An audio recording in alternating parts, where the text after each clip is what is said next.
तो हेलो दोस्तों, Rahul Singh only study की क्लासेज में आपका स्वागत है। तो दोस्तों, आज हम बात करने वाले हैं न्यू चैप्टर। न्यू चैप्टर है आपका प्रोजेक्टाइल मोशन। हिंदी में कहते हैं इसे प्रक्षेप्य गति। तो आज आपका सेपरेट और न्यू चैप्टर रहेगा, वो हुई प्रोजेक्टाइल मोशन। तो मैं बिना टाइम बर्बाद किए इस क्लास को चालू करता हूँ। तो देखो, सबसे पहले हम बात करेंगे पूरा concept, zero to hero level से पढ़ाऊंगा। Theory plus concept plus numerical. और जो मैंने आपके लिए चैप्टर बताए थे, मतलब टॉपिक बताए थे इस चैप्टर के अंदर, तो वो डिस्क्रिप्शन में लिंक डली हुई है। मैंने आपके लिए माइंड मैप पहले ही बता दिया था कि इस चैप्टर में हम क्या क्या टॉपिक कवर करने वाले हैं। तो मैं इस क्लास को चालू करता हूँ। देखो, प्रक्षेप्य गति होती क्या है। प्रक्षेप्य गति होती क्या है, देखो, जब किसी वस्तु जब किसी पृथ्वी की सतह से किसी वस्तु को एक निश्चित थीटा कोण पर फेंका जाए, तो वह वस्तु क्षैतिज एवं ऊर्ध्वाधर दोनों दिशाओं में गति करती है, जिसे हम क्या कहते हैं, प्रोजेक्टाइल मोशन कहते हैं। दोबारा से, प्रोजेक्टाइल, प्रो यानी फेंकना, जेक्टाइल यानी फेंकी गई वस्तु जो मोशन करती है, तो वो ऊर्ध्वाधर और क्षैतिज दोनों डायरेक्शन में क्या करती है, मोशन करती है। जब किसी वस्तु को एक निश्चित समय पर थीटा कोण पर फेंका जाता है, तो वह वस्तु ऊर्ध्वाधर और क्षैतिज दोनों डायरेक्शन में क्या करती है, गति करती है। बोले तो दोनों दिशा में क्या करती है, गति करती है। वो आपकी क्या कहलाती है, प्रोजेक्टाइल मोशन। अब मैं इसकी डेफिनेशन लिखता हूँ, डेफिनेशन क्या है, ठीक है। तो देखो, मैंने आपके लिए डेफिनेशन लिख दी है। जब किसी वस्तु को पृथ्वी की सतह से एक निश्चित थीटा कोण पर फेंका जाता है, तो वह वस्तु ऊर्ध्वाधर और क्षैतिज दिशाओं में गति करती है। क्यों करती है, देखो, ये है एक मार्कर, ये है सेकंड मार्कर। मैंने इसको नाम दे दिया हवाई जहाज, बोले तो एरोप्लेन। मैंने इसको दे दिया बम। तो जब हवाई जहाज से किसी बम को हम गिराएंगे, तो हवाई जहाज तो सीधे क्षैतिज दिशा में गति करेगा, और जो बम गिरेगा वो ऊर्ध्वाधर दिशा में गिरेगा, बोले तो परपेंडिकुलर 90 डिग्री के एंगल पर गिरेगा। तो जैसे आपका हवाई जहाज आगे जाएगा तो वो नीचे गिरेगा। ये होती है आपकी प्रोजेक्टाइल मोशन। एक और डेफिनेशन क्या होती है, एक और डेफिनेशन दोबारा समझाता हूँ। प्रोजेक्टाइल हमेशा ईंधन की खपत ना हो, वो होती है प्रोजेक्टाइल मोशन। जैसे, मतलब मेरी मतलब है, ईंधन की खपत ना हो, ना कि एनर्जी। देखो, जब हम किसी धनुष से बाण चलाते हैं, तो क्या उसमें ईंधन की खपत होती है? बिल्कुल नहीं। क्या उसके पीछे से गैस निकलती है? बिल्कुल नहीं निकलती है। First example clear? ओके। उसके बाद सेकंड एग्जांपल देखो, यानी खिलाड़ी द्वारा फेंका गया भाला। नीरज चोपड़ा ने जब वो भाला अपने हाथ से फेंका था, क्या भाले के पीछे से कोई ईंधन की खपत हुई? कोई धुआं निकला? बिल्कुल नहीं। मैं एनर्जी की बात नहीं कर रहा हूं, मैं कर रहा हूं ईंधन की, कि जब कोई वस्तु को फेंकते हैं तो उसमें किसी भी ईंधन की खपत ना हो। थर्ड एग्जांपल, बंदूक से चलाई गई गोली। जब बंदूक से गोली चलती है, तो चलने के बाद गोली क्या कहती है कि मेरे से ईंधन खत्म हो गया है, मैं तो यहीं गिर रही हूँ। बिल्कुल नहीं। जहां तक उसका टारगेट होगा, वो वहीं तक उस टारगेट को भेदेगी। ऐसा तो है नहीं है कि उसकी ईंधन ही खत्म कर जाए और वो टाइम टाइम पे वहीं की वहीं गिर जाए, ऐसा पॉसिबल नहीं है। क्या उसके पीछे से धुआं निकलता है? बिल्कुल नहीं। तीन एग्जाम्पल क्लियर। उसके बाद हवाई जहाज से फेंका गया बम। क्या हवाई जहाज से फेंका गया बम की बात कर रहा हूं मैं, हवाई जहाज की नहीं कर रहा हूं। जब हम बम को फेंकते हैं हवाई जहाज से, क्या उसके पीछे से धुआं निकलता है? बिल्कुल नहीं। उसमें भी ईंधन की खपत नहीं होती है। उसके बाद जो स्केटिंग करते हैं, मतलब स्केटिंग पहिए वाले स्टैंड आते हैं पे, तो उनके पीछे से क्या ईंधन की खपत होती है? बिल्कुल नहीं होती है। मैं एनर्जी की बात नहीं कर रहा हूँ, बल्कि किसकी कर रहा हूँ, ईंधन की खपत की बात कर रहा हूँ। तो ये होते हैं इसके क्या, मोस्ट एग्जाम्पल जो मैंने आपके लिए शेयर कर दिए हैं। ये होती है आपकी प्रोजेक्टाइल मोशन। दोबारा से देखो, प्रोजेक्टाइल मोशन यानी प्रो यानी वस्तु को इनिशियल वेग में गति कराना। देखो दोबारा से, जब किसी वस्तु को हम पृथ्वी की सतह से फेंकते हैं, एक निश्चित थीटा कोण पर फेंकते हैं, वो भी 45 डिग्री के एंगल पर, तो वह वस्तु क्षैतिज एवं ऊर्ध्वाधर दोनों दिशाओं में गति करती है, या क्षैतिज एवं ऊर्ध्वाधर दोनों दिशाओं में गति करती है। एक्स अक्ष और वाई अक्ष की डायरेक्शन में गति करती है। उसे ही हम नाम देते हैं प्रोजेक्टाइल मोशन, बोले तो प्रक्षेप्य गति। यहाँ तक क्लियर? अब मैं बात करूंगा, प्रक्षेप्य गति मुख्य रूप से तीन प्रकार की होती है।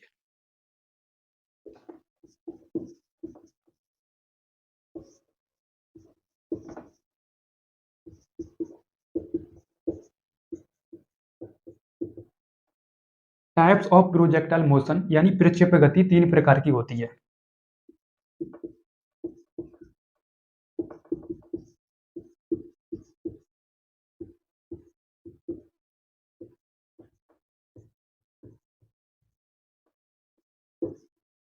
ठीक है? यानी प्रक्षेप्य गति के 3 प्रकार होते हैं। जब कोई वस्तु गति कर रही होगी, तो उसका वेग इनिशियल होगा। वस्तु गति कर रही होगा, तो उसका कुछ समय भी होगा, जिसे हम नाम क्या देते हैं? उड्डयन काल। जब कोई वस्तु गति करेगी, तो उसकी ऊँचाई भी होगी, अधिकतम ऊँचाई। उसके बाद उसकी कुछ परास भी होगी, यानी क्षैतिज परास। तो इसके टॉपिक होते हैं उड्डयन काल, अधिकतम ऊँचाई, क्षैतिज परास।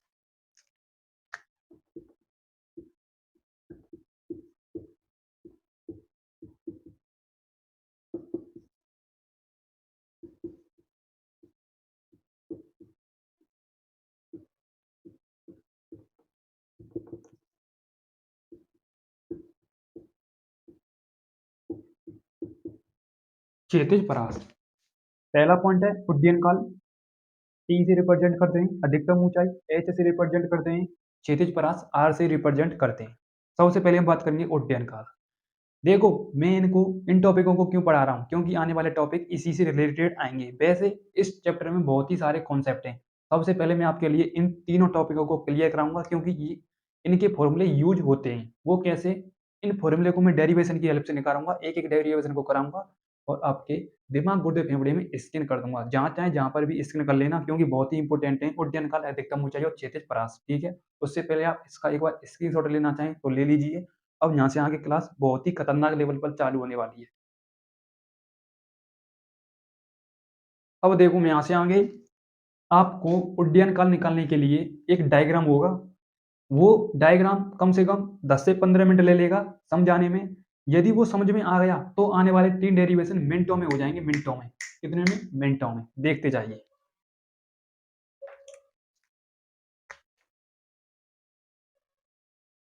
ये होता है आपका क्या? Y H. ये क्या होता है आपका? एक्स अक्ष। ओके। एक्स अक्ष और वाई अक्ष को तो आप जानते ही होंगे शुरू से। यहां तक क्लियर? अब देखो यहां से आगे, या यहाँ को छोड़कर मैं यहाँ पर समझाता हूँ, ताकि आपको बेहतर से बेहतर समझ में आए। इस स्लाइड पर देखो, ये हो गया आपका एक्स अक्ष, ये हो गया आपका वाई अक्ष। एक्स अक्ष और वाई अक्ष, यहाँ तक क्लियर? अब देखो, मैं ओरिजिन मूल बिंदु से किसी वस्तु को फेंकूंगा। यहाँ से मतलब मैं यहाँ पर खड़ा हूँ और मैं यहाँ से किसी वस्तु को लॉन्च करूंगा। तो मैंने लॉन्च करी और वस्तु यहाँ आकर के गिर गई। तो मैंने जो वस्तु फेंकी है, वो फेंकी है थीटा डिग्री के एंगल पर, बोले तो थीटा डिग्री के कोण पर। जो वस्तु मैंने फेंकी है, वो फेंकी है यू वेग से, यानी इनिशियल वेग, बोले तो प्रारंभिक वेग से। ये हो गया उसका प्रारंभिक वेग, बोले तो इनिशियल वेग। ठीक है? यहां तक क्लियर? ये हो गया उसका यू इनिशियल वेग। यू इनिशियल वेग। ठीक है? वेग इनिशियल और फाइनल होते हैं। मैंने यू इनिशियल वेग से फेंकी है। ठीक है? यहां तक क्लियर? अब देखो, वस्तु यहाँ से यहाँ जाएगी, यहाँ से लेके यहाँ तक गति कर ली, उसके बाद यहाँ से लेके यहाँ तक जाएगी, उसके बाद यहाँ से लेके यहाँ तक जाएगी, उसके बाद यहाँ से लेके यहाँ तक जाएगी। ठीक है? अब देखो, वस्तु कहाँ तक जा रही है? वो जा रही है एक मैक्सिमम, यानी एच मैक्सिमम ऊंचाई तक। तो मैंने ले ली उसकी ऊंचाई यहाँ से लेके यहाँ तक, क्योंकि वस्तु यहाँ तक ही ऊंचाई को कवर कर रही है, और उससे आगे, यहाँ से आगे वस्तु की ऊंचाई इंक्रीज हो रही है, और यहाँ से आगे वस्तु की ऊंचाई डिक्रीज हो रही है। तो मैंने ले ली ये एच मैक्सिमम ऊंचाई। यहाँ तक क्लियर? यानी यहाँ तक ओरिजिन तक इसकी एच मैक्सिमम ऊंचाई अधिकतम है। ठीक है? अब देखो, यदि मैंने यहाँ पर थीटा कोण लिया है, तो थीटा के साथ बनाया गया कोण हमेशा cos थीटा होता है, और उसके विपरीत, बोले तो अपोजिट डायरेक्शन में, उसका cos sin थीटा होता है। मैंने कंपोनेंट में बता दिया है। यदि उस आपने वो क्लास अटेंड नहीं की है, तो उसे देख लेना, वेक्टर चैप्टर में प्ले लिस्ट बनी हुई है। अब देखो, थीटा के साथ, जहां पर थीटा होता है उसके साथ होता है cos थीटा। तो u इनिशियल वेग से प्रारंभ करिए, मैग्नीट्यूड क्या है? u, तो u cos थीटा। उसके बाद उसके अपोजिट डायरेक्शन में क्या है? u sin theta. ठीक है? जहां पर थीटा नहीं होगा, वहां पर होगा u sin थीटा, और जहां पर थीटा होगा, वहां पर होगा यू कॉस थीटा। अब देखो, वस्तु यहाँ से लॉन्च किया, यहाँ पर आ गई, टाइम उसका t1, यहाँ से लेके यहाँ तक टाइम उसका t2। ठीक है, यहाँ तक क्लियर। अब देखो, अब यहाँ से आके आप बात कर सकते हैं कि हमेशा इसमें ग्रेविटी बोले तो g कांस्टेंट है, वो कैसे मैं आगे बताऊंगा, और u cos थीटा भी कांस्टेंट है, वो कैसे वो आगे बताऊंगा। देखो, कांस्टेंट g और u cos थीटा हमेशा कांस्टेंट रहेंगे, बोले तो नियत रहेंगे। देखो, जैसे ही मैंने वस्तु लॉन्च करी, तो एक अधिकतम ऊंचाई तक वस्तु ने t समय में अधिकतम ऊंचाई प्राप्त कर ली। यहाँ से लेकर लॉन्च करी तो उसका टाइम में इंक्रीज हुआ, बोले तो हाइट में इंक्रीज हुआ, और यहाँ से आगे जैसे वस्तु नीचे गिरी तो उसकी हाइट डिक्रीज हो गई, बोले तो कम हो गई, अपनी भाषा में यानी गांव की भाषा में। अब देखो, cos थीटा में कोई भी चेंज नहीं हो रहा है, क्योंकि वस्तु ने एक मतलब एच मैक्सिमम ऊंचाई तय की है। अब देखो, जैसे जैसे मैं उसको बढ़ाऊंगा, तो क्या you cos theta you sin theta बढ़ेगा? बिल्कुल नहीं बढ़ेगा। एक एच मैक्सिमम ऊंचाई तक उसका मान कितना हो जाएगा? जीरो हो जाएगा। तो ये हो जाएगा यू sin थीटा हमेशा जीरो रह जाएगा, क्योंकि अधिकतम ऊंचाई तक उसकी वैल्यू हमेशा जीरो हो जाएगी। क्या क्षैतिज डायरेक्शन में यू cos थीटा नियत रहेगा? बिल्कुल रहेगा। जहां से वस्तु ने लॉन्च किया है वहीं पर गिर रही है। ठीक है, ये क्या रहेगा? हमेशा कांस्टेंट रहेगा। यू cos थीटा क्या रहेगा? कांस्टेंट। ठीक है, यहाँ तक क्लियर। कंपोनेंट बनाना सिखा रहा हूँ, कैसे कंपोनेंट बनाया, मतलब नींव तैयार कर रहा हूँ। अभी यहाँ से आगे चिनाई चालू करूंगा, वो कैसे, देखते जाइए, सीरियस हो जाइए बिल्कुल। देखो, एच मैक्सिमम जहां तक वस्तु ने लॉन्च की है, उसकी हाइट बिल्कुल वहीं पर मैक्सिमम हो गई है, इसलिए u sine theta component zero हो जाएगा एक अधिकतम ऊंचाई तक। उसके बाद u sine theta u cos sine more, मतलब कन्फ्यूजन सा हो रहा है, यू कोस थीटा हमेशा कांस्टेंट रहेगा, क्योंकि वस्तु ने जहां से इनिशियल वेग से और टी टाइम पर चालू किया है, मतलब गति करना, और वस्तु वहीं पर आकर गिर गई है। ठीक है, मैंने आपको कम से कम 3 से 4 बार ये कॉन्सेप्ट रिपीट करा दिया है। और वस्तु की जहां से लॉन्च हुई है उसकी क्षैतिज परास क्या है? आर।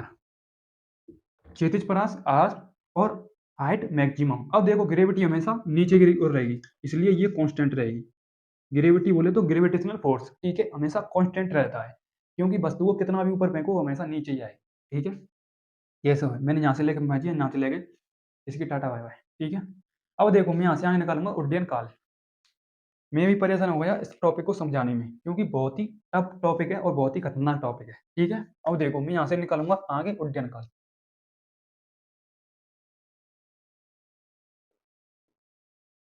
उड्डयन काल होता है टी। अब देखो, उड्डयन काल निकालने के लिए मुझे क्या गति के समीकरण की आवश्यकता होगी? फर्स्ट समीकरण की। फर्स्ट समीकरण क्या होता है? बी बराबर में U plus A T. Second समीकरण क्या होता है? एस बराबर में यू टी प्लस एक बटा दो ए टी स्क्वायर।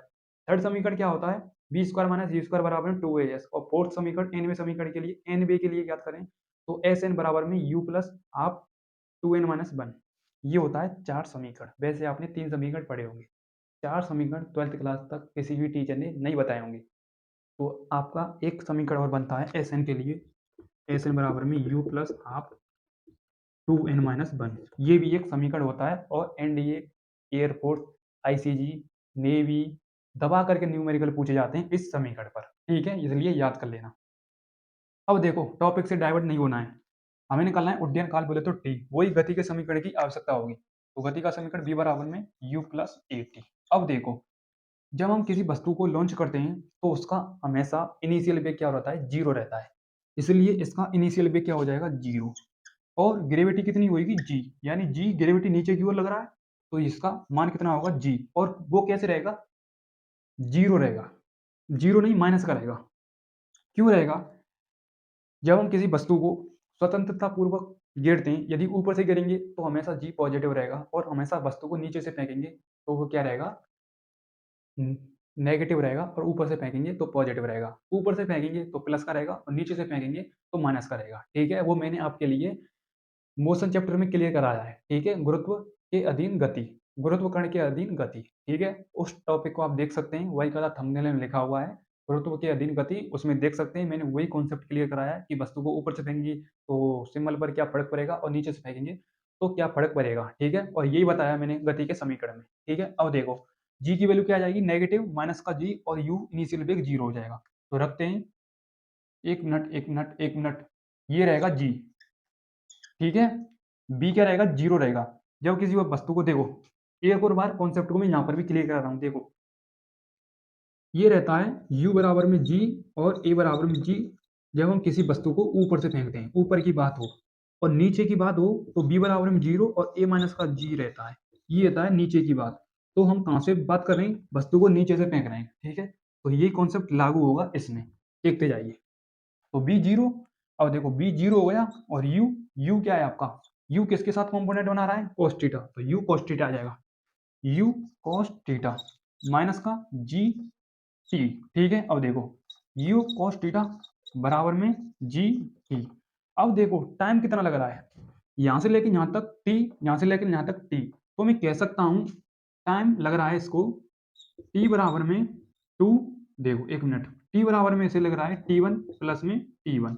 तो मैं कह सकता हूं दोनों को मैं सेम मान सकता हूं, सेम टाइम। मैंने यहाँ पर नाम चेंज कर दिया t2, बल्कि t1 और t1 दोनों को समय सेम है, दोनों का समय सेम है, इसलिए टोटल टाइम हो जाएगा 2t1, कैपिटल टी आ जाएगा यहाँ पर 2t1, ठीक है। अब देखो मैंने इसको मान लिया t1। अब मैं क्या करूंगा, देखो ये आपका क्या है t1, तो मैं g का भाग इसमें लगा देता हूँ, u cos थीटा अपॉन में g बराबर में t1। अब देखो ये हो गया आपका समीकरण नंबर सेकंड, और ये हो गया आपका समीकरण नंबर फर्स्ट।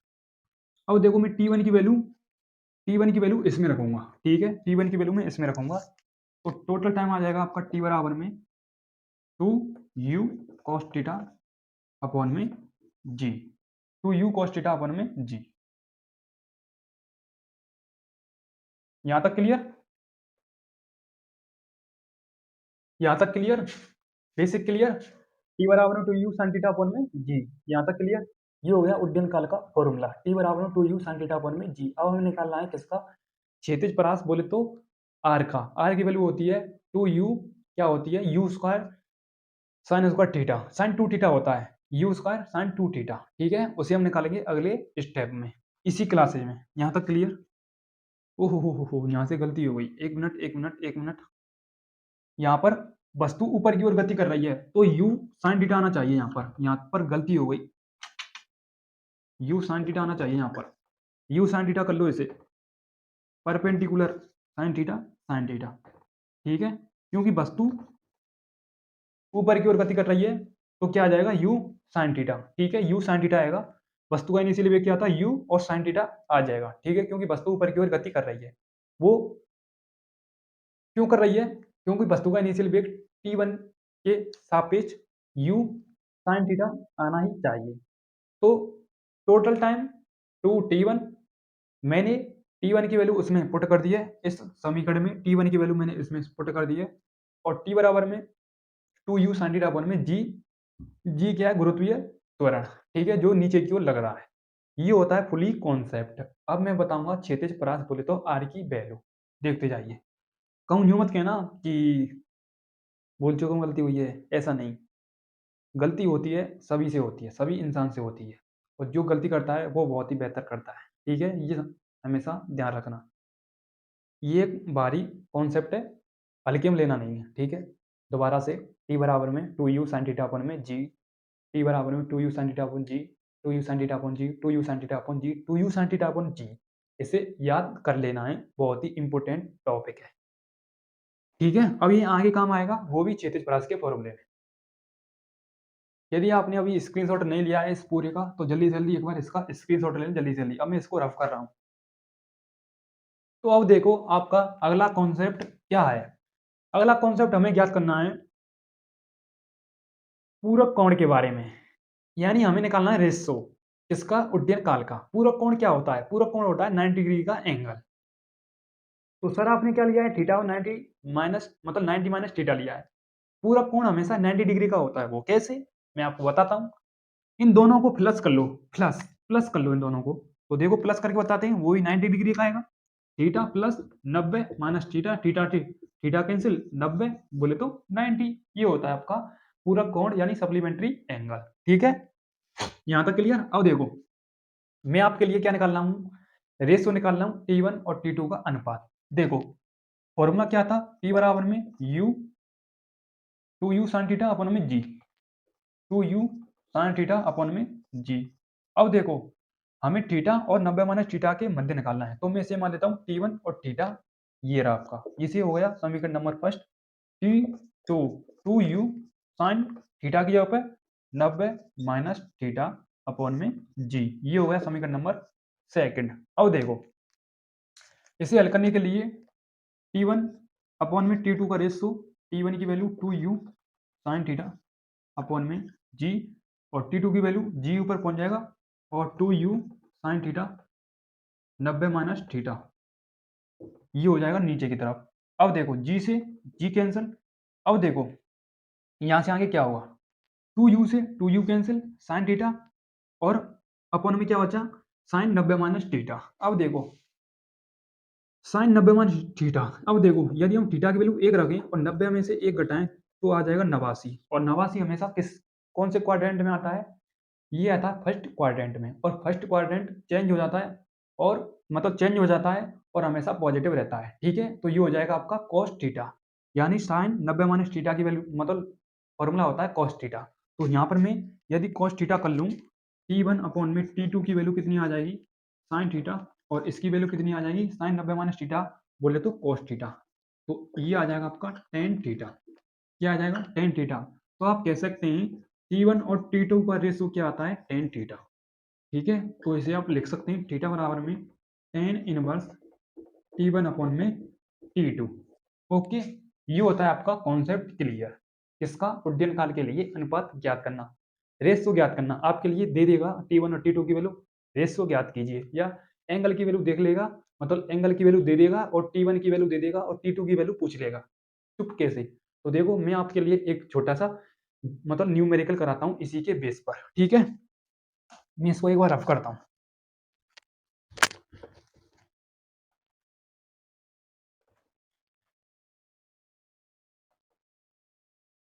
देखो जैसे आपके लिए दे देगा T1 की वैल्यू कितनी है 2, और थीटा कितना है 30, यहाँ तक क्लियर, या आप 45 मान लो, 45, यहाँ तक क्लियर। अब देखो फॉर्मूला क्या था, T1 अपॉन में T2 tan थीटा, थीटा की वैल्यू कितनी है, एक मिनट, 4 नहीं आएगी ना, 45 लिख लो, 45 डिग्री का एंगल। तो थीटा की जगह पर 45, T1 की जगह पर 2 रख लो, ठीक है। अब देखो tan 45 की वैल्यू कितनी होती है, tan 45 की होती है 1, ठीक है। T2 बराबर में 2, ठीक है। T2 बराबर में 2, तो इसका आंसर आ जाएगा 2 अपॉन में 2, 2 अपॉन में 1, तो इसका रेशो आ जाएगा 2:1, ठीक है। या आप एक का भाग लगाएं या ना लगाएं वो आपके ऊपर निर्भर करता है। tan 45 की वैल्यू होती है 1, ठीक है, और sin 45 की वैल्यू होती है 1/√2, और cos 45 की भी सेम होती है, बल्कि tan 45 की वैल्यू चेंज हो जाती है और cot 45 की वैल्यू सेम रहती है। tan थीटा cot थीटा का हमेशा भाई है, ठीक है। आप याद कर सकते हैं, ये ट्रिक है। मैंने आपके लिए थोड़ी बहुत मैथ भी करा दी यहाँ पर। अब देखो यहाँ से आगे मैं कराऊंगा आपके लिए अगला कॉन्सेप्ट, वो भी अगला कॉन्सेप्ट क्या, देखते जाइए। अगला कॉन्सेप्ट बहुत ही खतरनाक है। अब देखो हम बात करेंगे क्षैतिज परास, बोले तो आर का फॉर्मूला। क्षैतिज परास क्या होता है, जब हम किसी वस्तु को फेंकते हैं तो वो वस्तु जा करके कहाँ पर गिरती है और कहाँ पर टकराती है। जैसे मैंने यहाँ से वस्तु को फेंका था, उससे जाने में कितना समय लगा और वो वस्तु कहाँ पर टकराई है, कहाँ पर गिरी है, वो आपकी क्या कहलाती है, क्षैतिज परास। बोले तो इसे कहते हैं रेंज, रेंज, रेंज, ठीक है। क्षैतिज परास की ये होती है डेफिनेशन। डेफिनेशन को लिखता हूँ, उसके बाद में इसका फॉर्मूला निकालता हूँ कि फॉर्मूला क्या होता है। देखो ये आपका O हो गया, ये आपका A हो गया, ये आपका बिंदु C हो गया। मैंने इनको नाम दे दिया है, ठीक है। तो देखो मैंने आपके लिए डेफिनेशन बाई का लिख दी है। जब किसी हम वस्तु को पृष्ठ पे गति कराते हैं तो उस वस्तु को टाइम के साथ नीचे गिरने में या टाइम के साथ दूरी तय करने में कितनी समय लगता है, या कितनी दूरी तय करती है, टाइम के साथ कितनी दूरी पर गिरती है, तो उसे क्षैतिज परास कहते हैं। भाई यहाँ से हम गति कराएंगे तो वो पहले जाएगी नागिन डांस करके, उसे समय लगेगा, वो कितनी दूरी पर जाकर गिरी है उसे हम क्या देते हैं, क्षैतिज परास नाम दे देते हैं। डेफिनेशन से हमें कुछ नहीं करना है। वैसे मैंने उड्डयन काल की भी डेफिनेशन आपके लिए नहीं लिखाई है, उड्डयन काल बोले तो समय, जब किसी वस्तु को हम फेंकते हैं तो उसे मतलब ऊपर उड़ने में कितना समय लगा, ऊपर कितनी देर तक रही, वही आपका क्या कहलाता है, उड्डयन काल कहलाता है। ये होती है सिंपल सी डेफिनेशन, डेफिनेशन भी आप बना सकते हैं। अब देखो मैं आपके लिए इसके मतलब फॉर्मूले को निकालना सिखाता हूँ कि फॉर्मूला कैसे निकाला जाता है, देखते जाइए। हमें निकालना है दूरी। दूरी का फॉर्मूला क्या होता है, देखो चाल बराबर में दूरी बट्टा समय होता है। दूरी बट्टा समय, ये होता है चाल का फॉर्मूला। हमें कितनी निकालनी है, कितनी दूरी तय करी उसने, कितनी दूरी तय करी, तो वही निकालना है हमें। पहले इसका एक बार इस डेफिनेशन का आप स्क्रीनशॉट लेना चाहें तो ले सकते हैं जल्दी से जल्दी। इसे मैं रफ करके दोबारा समझाऊंगा क्षैतिज परास के फॉर्मूले को। अब देखो यहाँ से आगे कैसे मतलब ज्ञात करेंगे हम क्षैतिज परास। देखो हमने वस्तु यहाँ से लॉन्च की, यहाँ से लेके यहाँ तक गति करी, फिर यहाँ से लेके यहाँ तक गति करी, मतलब ओ से सी और मतलब ओ से ए और ए से सी तक हमें निकालना है क्षैतिज परास। देखते जाइए, क्षैतिज परास बोले तो आर। अब देखो क्षैतिज परास को हम आर से डिनोट करते हैं, आर से। तो आर से डिनोट करेंगे, पहले उसने ओ से ए और ए से सी तक की दूरी तय करी, यानी ओ से ए सी तक की दूरी, यहां तक क्लियर, दूरी तय करी। अब ओ से सी तक की दूरी यानी ओ से ए तक गई, तो उसका वेग क्या रहा वो भी तो ज्ञात करना है, वेग क्या रहा था। देखते जाइए, देखते जाइए, यानी ओ से ए और ए से सी तक की दूरी कितनी रही, तो उसका हमें वेग भी ज्ञात करना है, कौन से वेग से गई थी और कितना टाइम लगा था। तो वो गई थी यू इनिशियल वेग से। यू के साथ cos थीटा आता है हमेशा, यू के साथ क्या आता है cos थीटा, क्योंकि वस्तु नीचे की ओर गिर रही है, ठीक है। तो cos थीटा इंटू समय भी तो लगेगा, वस्तु जब जाएगी नीचे गिरेगी तो उसे समय भी लगेगा। तो मैं मान लेता हूँ समय t1 या टी मान लेता हूँ, ठीक है, टी मान लेता हूँ मैं, टी मान लेता हूँ, ओके टी मान लेता हूँ मैं, टी कैपिटल मतलब स्मॉल टी मान लेता हूँ, और क्षैतिज परास आर। यहाँ तक क्लियर, यहाँ तक क्लियर, या आप कैपिटल टी भी मान लो, ठीक है। ये हो गया आपका समीकरण नंबर फर्स्ट। अब देखो हमें निकालना है उड्डयन काल के फॉर्मूले से इस समीकरण को। तो उड्डयन काल का फॉर्मूला क्या था, टी बराबर में 2u साइन थीटा अपॉन में जी। टी की वैल्यू हमें इस समीकरण में पुट करनी है, आर बराबर में u cos theta into T की वैल्यू कितनी है 2u साइन थीटा अपॉन में क्या है जी। अब देखो आर बराबर में 2 को मैं इधर ले लेता हूँ, 2u को, या एक मिनट इसे मैं इधर ले लेता हूँ, यू को इधर ले लेता हूँ, या एक मिनट एक मिनट एक मिनट, यू का गुणा यू से कर देता हूँ, यू स्क्वायर, उसके बाद क्या है 2 साइन थीटा, उसके बाद cos थीटा अपॉन में क्या है जी। यहाँ तक क्लियर। उसके बाद 2 साइन थीटा और cos थीटा का फॉर्मूला क्या होता है साइन 2 थीटा। तो आर बराबर में U square sine 2 theta upon में क्या है जी। ये होता है क्षैतिज परास का फॉर्मूला, आर बराबर में U square sine 2 theta upon में जी, या आप बोल सकते हैं 2u square sine theta upon में जी, ठीक है। ये होता है इसका फॉर्मूला, बोले तो क्षैतिज परास का। दोबारा से क्षैतिज परास आर कहाँ तक उसने दूरी तय करी, दूरी तय करने में उसे कितना टाइम लगा, तो ओ से ए से सी, ठीक है। तो वही दूरी, ये हो गई आपकी दूरी u cos थीटा, u वेग से, तो कंपोनेंट cos थीटा, उसके बाद टाइम कितना लगा उसे t, या मैं लिख देता हूँ एक और कॉन्सेप्ट यहाँ पर, दूरी इंटू समय, ठीक है। आर बराबर में दूरी इंटू समय, ये हो गया एक और कॉन्सेप्ट। आर बराबर में दूरी u cos theta into time कितना था t, कैपिटल टी। टी उड्डयन काल होता है, उड्डयन काल का फॉर्मूला 2u sin थीटा, जो कि हमने इस समीकरण को निकालने के लिए यूज किया। टू की वैल्यू मैंने, टी की वैल्यू मैंने उसमें पुट कर दी। इसमें पुट करने के लिए आर बराबर में u cos theta into T की वैल्यू कितनी है 2u sin थीटा अपॉन में जी। उसके बाद मैंने u का गुणा u से कराया, उसके बाद बचा आपका 2 sin थीटा cos थीटा, और 2 sin थीटा cos थीटा का फॉर्मूला हमेशा होता है क्या sin 2 थीटा। यहाँ पर भी लिख देता हूँ 2 sin थीटा cos थीटा बराबर में होता है sin 2 थीटा। तो इस फॉर्मूले की जगह पर मैंने साइन 2 थीटा का यूज कर लिया, तो आर बराबर में U square sine 2 theta upon में जी, ठीक है। बोलने में इसलिए दिक्कत हो रही है क्योंकि ठंडी का मौसम है, ठंडी बहुत लग रही है, ठीक है। यहाँ तक क्लियर। अब बात करते हैं हम अगले फॉर्मूले की। अगला फॉर्मूला क्या है आपका अधिकतम ऊंचाई। अधिकतम ऊंचाई के फॉर्मूले की हम जब बात करेंगे जब उसका हम रेशियो निकाल लेंगे, वो भी थीटा और 90 माइनस थीटा के एंगल पर। ठीक है,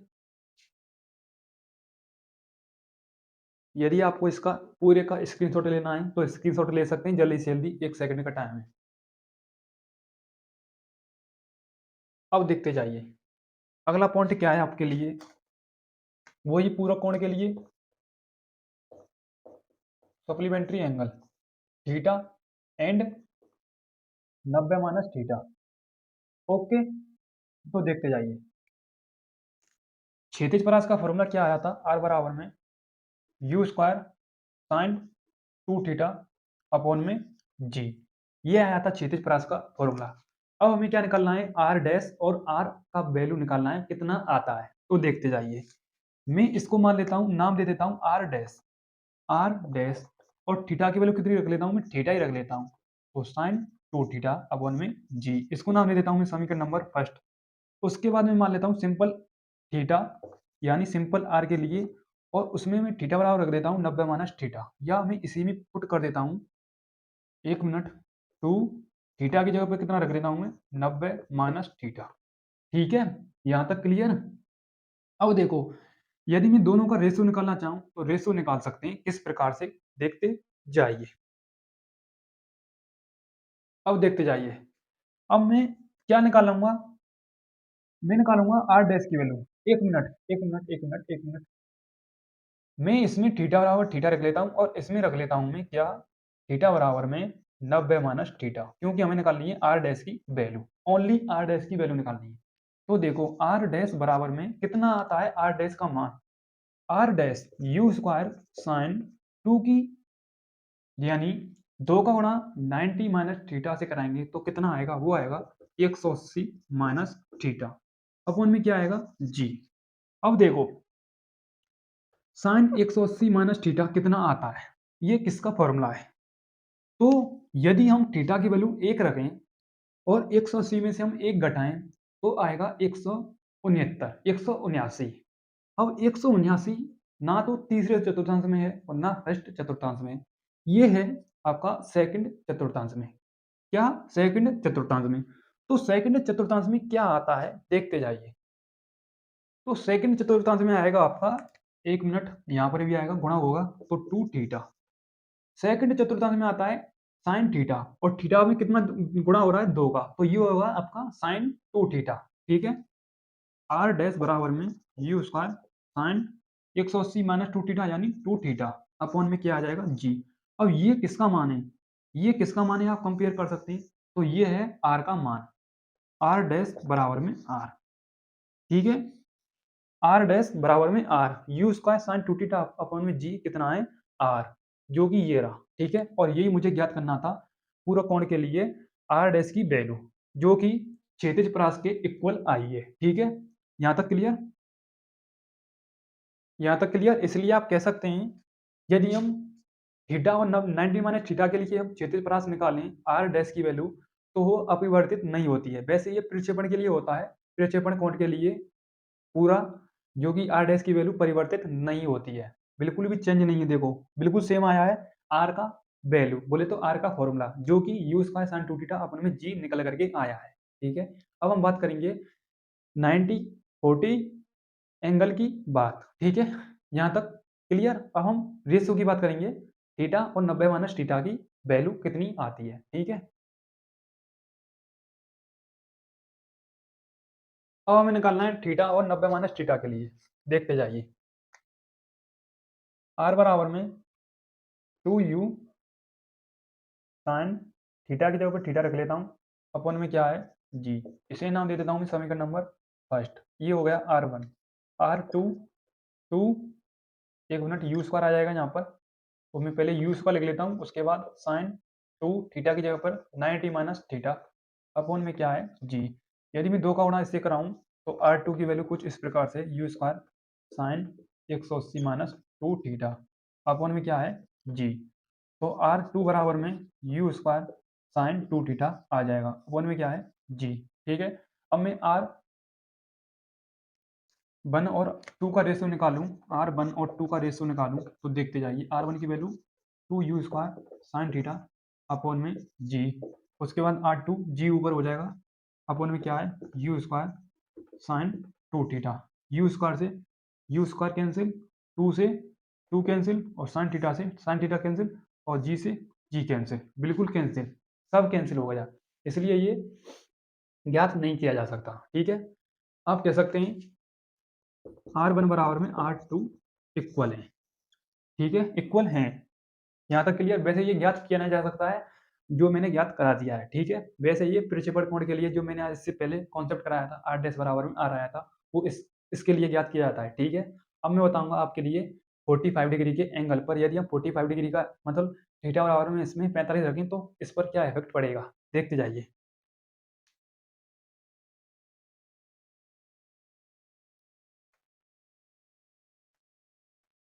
अब देखो ओनली मैं 45 डिग्री का एंगल रखूंगा इसमें। 45 डिग्री के लिए हम बात करें तो बोले तो 45 डिग्री के एंगल की हम बात करें। अब देखो थीटा बराबर में 45 रख लूँ, यहाँ तक क्लियर।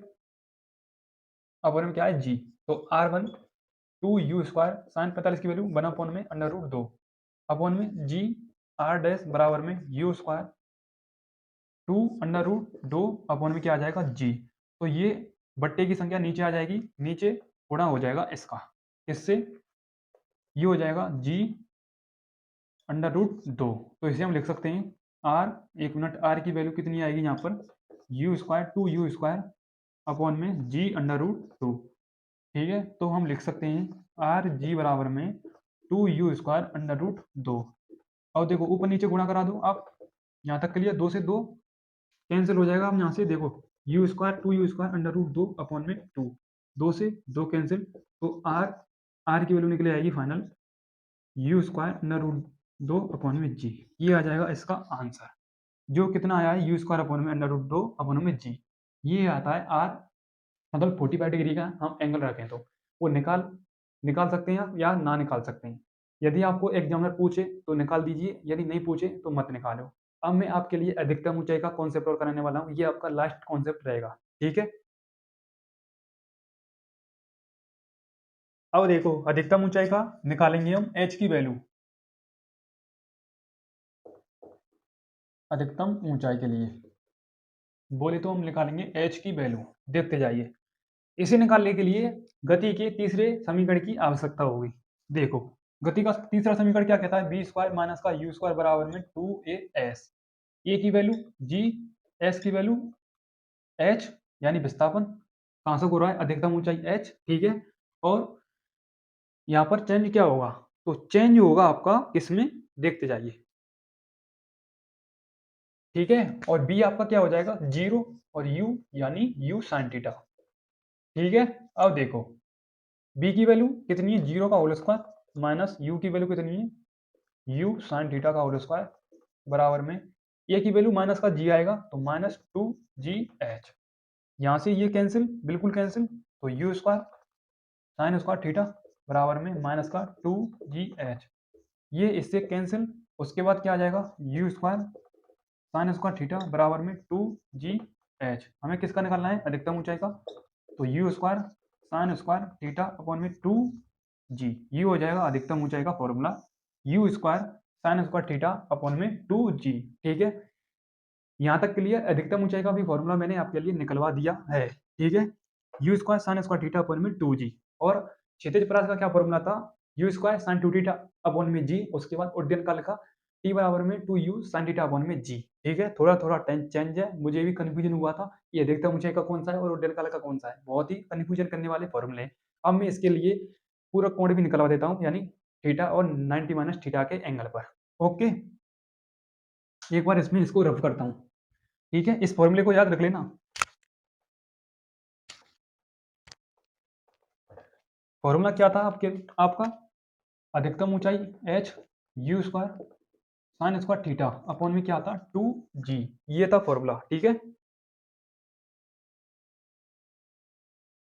अब देखो वही पूरा कोण के लिए थीटा या 90 माइनस थीटा, तो वही एच वन की वैल्यू कितनी आएगी, देखते जाइए। एच वन की वैल्यू थीटा बराबर थीटा यानी you square sine two theta की जगह पर थीटा अपॉन में क्या है टू जी, उसके बाद एच टू बराबर में U square sine square theta की जगह पर कितना है 90 माइनस थीटा अपन में कितना आ जाएगा 2g। वही अनुपात या h2 की हम वैल्यू और इसे सॉल्व करें तो देखते जाइए सॉल्व कैसे होगा। अब देखो यहाँ पर होगा बहुत ही ज़्यादा आपको कन्फ्यूजन।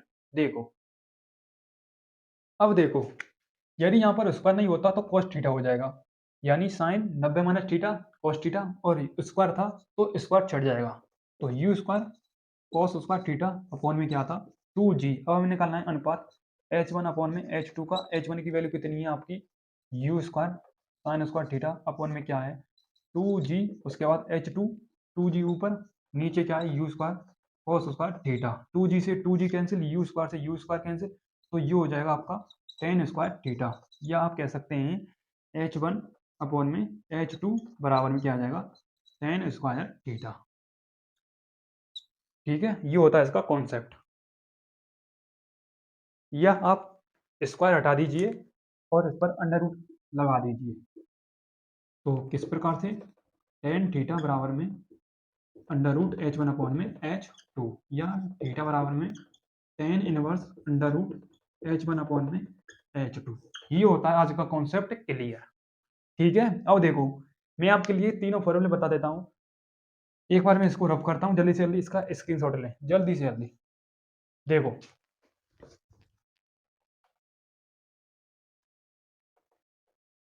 ये होता है आपका अधिकतम ऊंचाई का,